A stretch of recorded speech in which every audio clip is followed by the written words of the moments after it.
नमस्कार दोस्तों।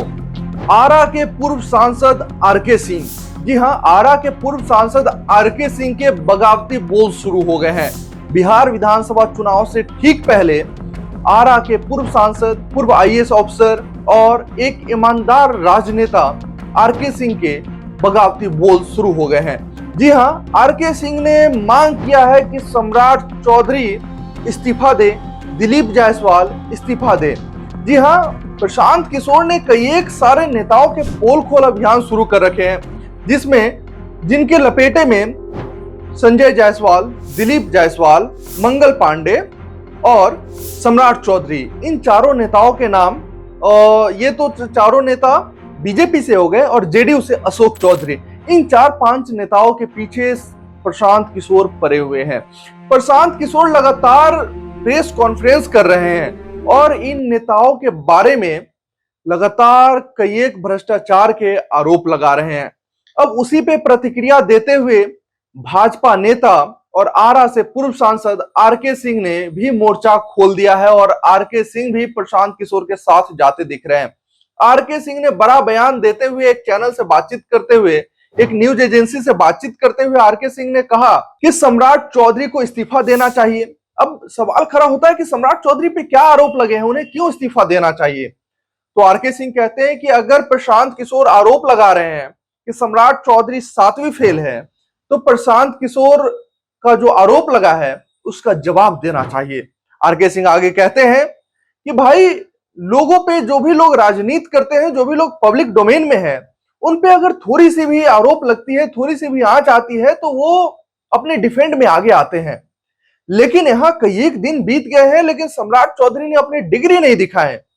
सम्राट चौधरी अगर 7वीं फेल नहीं है तो 10वीं पास का डिग्री दिखाए, ग्रेजुएट पास का डिग्री दिखाए, लेकिन सम्राट चौधरी इन मुद्दों पे चुप है।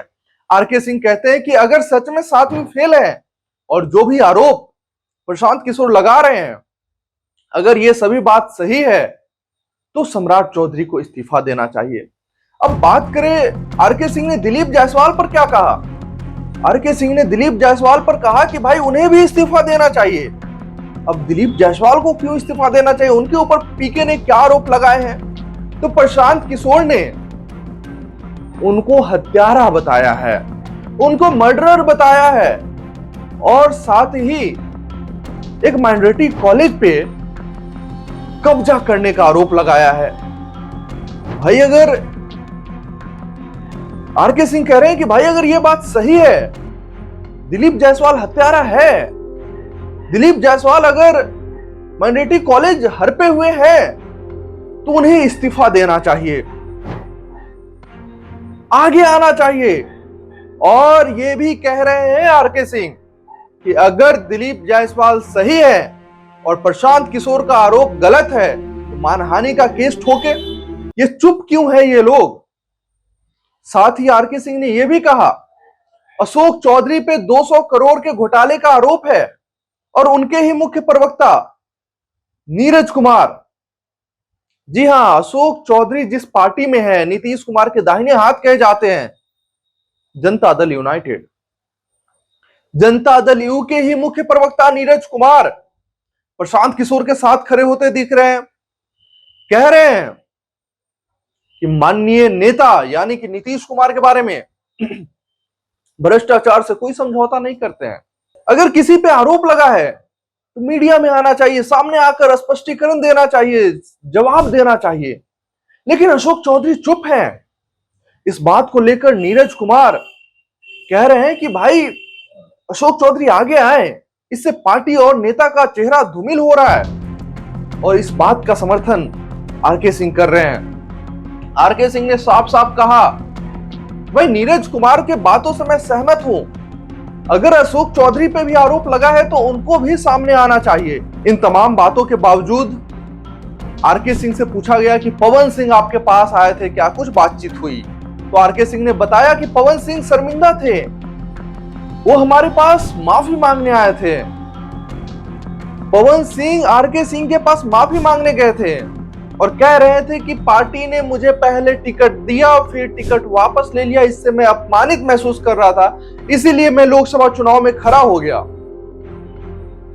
उसके बाद जब मीडिया के साथी ने आरके सिंह से सवाल पूछा कि क्या आप बिहार विधानसभा चुनाव लड़ना चाहते हैं इसीलिए आपके बगावती बोल दिख रहे हैं, उन्होंने साफ शब्दों में कहा कि मुझे कोई लोभ नहीं है विधानसभा चुनाव लड़ने का, लेकिन अगर पार्टी का आदेश होता है तो मैं चुनाव जरूर लड़ूंगा।